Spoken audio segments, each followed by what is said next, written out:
speaking26. Aaron at speaking26.com. TOEFL IBT speaking26. Aaron at speaking26.com. Pharmacists, when does registration for FPGEE open this year, 2025? When? May 24th, less than 3 months from today's live stream. Some of you are going to make it in 2025. Others, I'll see you in 2026. And worse, others, 2027. For those of you who are going to make it in 2025, today's live stream will be about at least these two things. Number one, passing as soon as possible versus passing your next test. And number two, advice for TOEFL speaking, question 1. Passing as soon as possible versus passing your next test. I've learned that most of you want to pass your next test. I want you to pass as soon as possible. What's the difference? The difference is the people who are waiting until they're ready, waiting until they believe they're going to pass their next test, have a lower chance of finishing in 2025.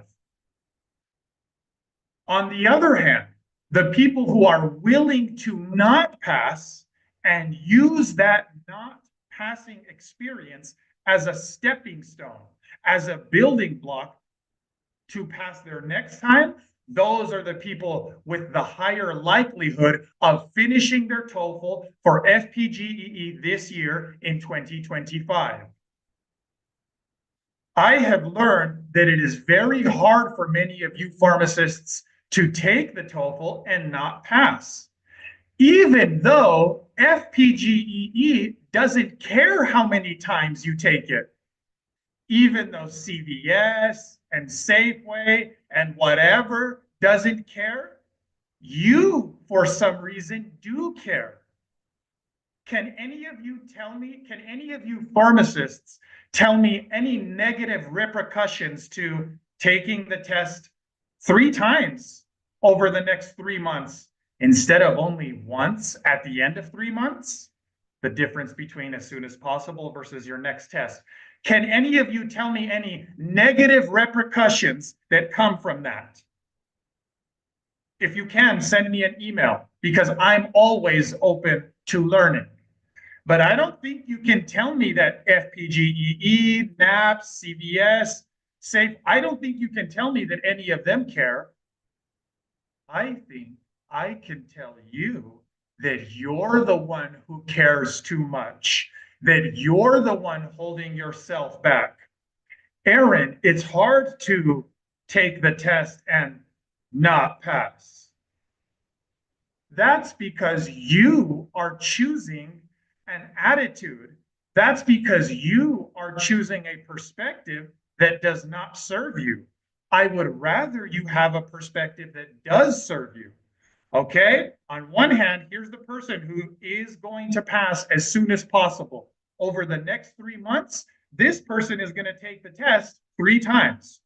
If they don't pass the first time, they will know that they used that test as the best form of practicing, as the highest quality form of practicing.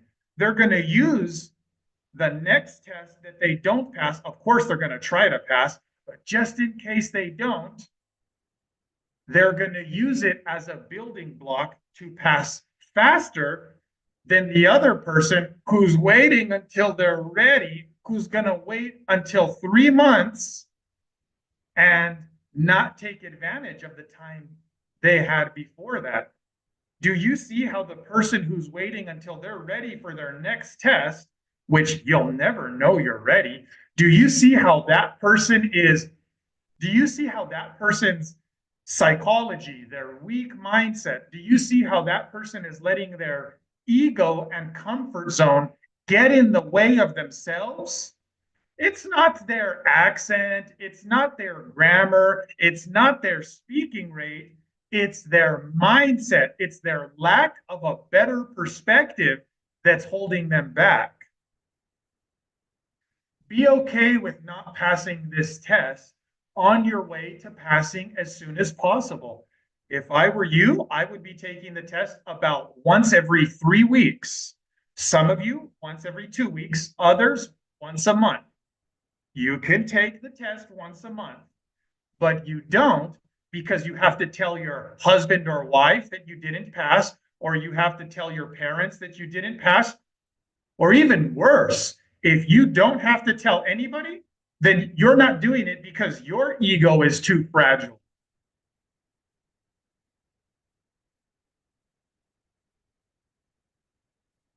I hope you make the better decision.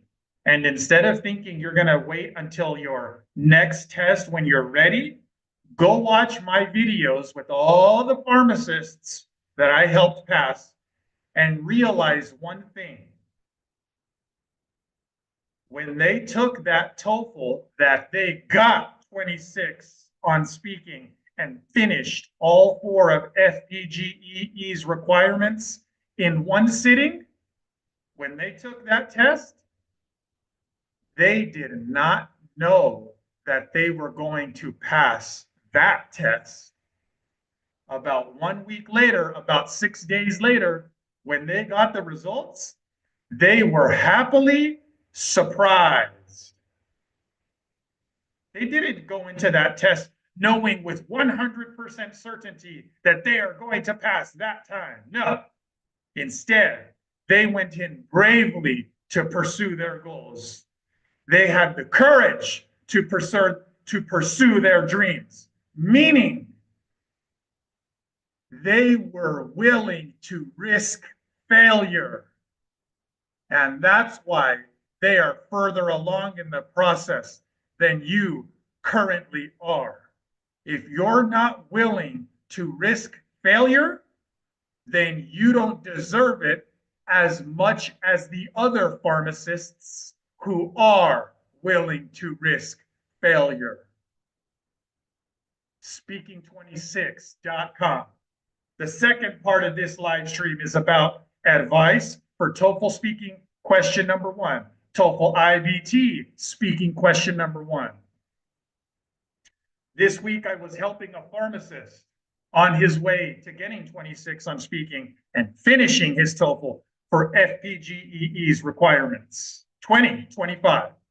And when we were making improvements to his question number 1, I said, okay, I see why you think that's the way to make your answer more advanced, but this is not the writing section.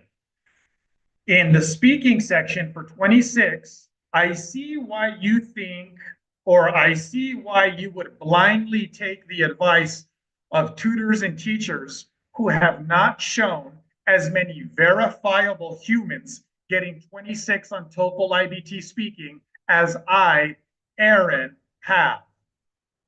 Now, let me show you the advice that I've given the people who have passed. And I told him, it's up to you. You get to decide if you like this or not. I showed him that his strategy was this. He used his 15 seconds to prepare to formulate these overly complex sentences. And at the beginning of his 45-second answer, he was able to say those overly complicated sentences. But then, in multiple different questions, number 1 that we practiced, in the middle of his answers, in the middle of 45 seconds, he got stuck. His mind went blank. He either went silent or what he was saying was so low quality, so far below 26 that it might as well have been silent. Many of you experience this also.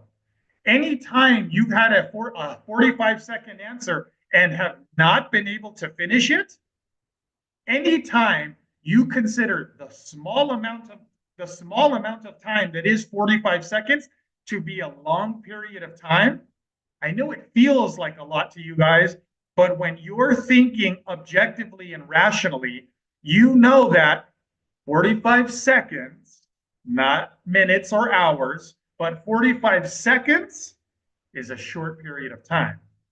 It feels like a long period of time, and you are sometimes unable to fill the answer up because of what you're doing to yourself. What you're doing to yourself, what other teachers and tutors who haven't shown as many verifiable humans getting 26 on TOEFL IBT speaking have been telling you to do is to use your most unnecessary, overly complicated, complex sentences. You make it too hard on yourself. And that's why you freeze, or that's why you get stuck, or that's why you say, I can't think of what to say. Even though TOEFL describes question number one as a familiar topic. Pharmacists, those of you who are going to pass in 2025, which is probably less than 30% of you. Pharmacists, less than 30% of pharmacists. Of course, you can talk for 45 seconds about a familiar topic. The reasons why you sometimes cannot is because you're making it too hard on yourself. You think you have to say two reasons. You think you have to insert a personal example, even if you don't really have a personal example. And in other ways, you're making it too hard on yourself. Hey, Aaron, how do I make it easier on myself? Good question. You make it easier on yourself by focusing on what TOEFL's scoring rubrics say. Underneath topic development, it says progression of ideas.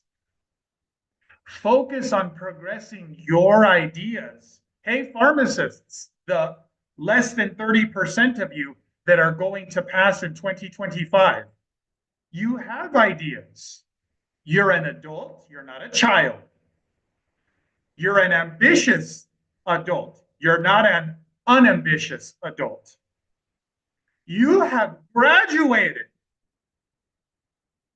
You have ideas. You already have ideas, especially about what TOEFL describes as a familiar topic.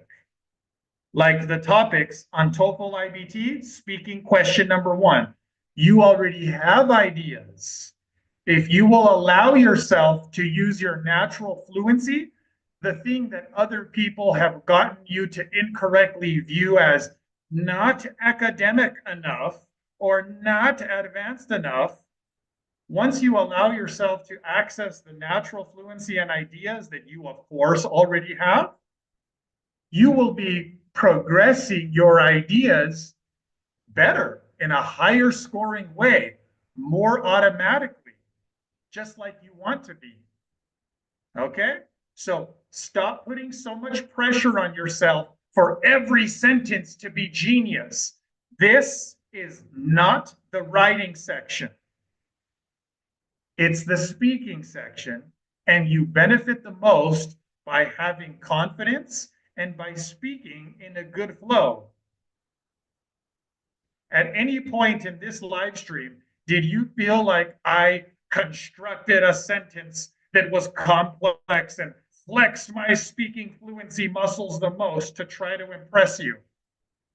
Or is the best part me being able to speak for 45 minutes if I wanted to, because I'm comfortable, because I'm confident, because I'm progressing my ideas? Speaking26.com. Okay, I will see some of you soon. Best of luck to all test takers.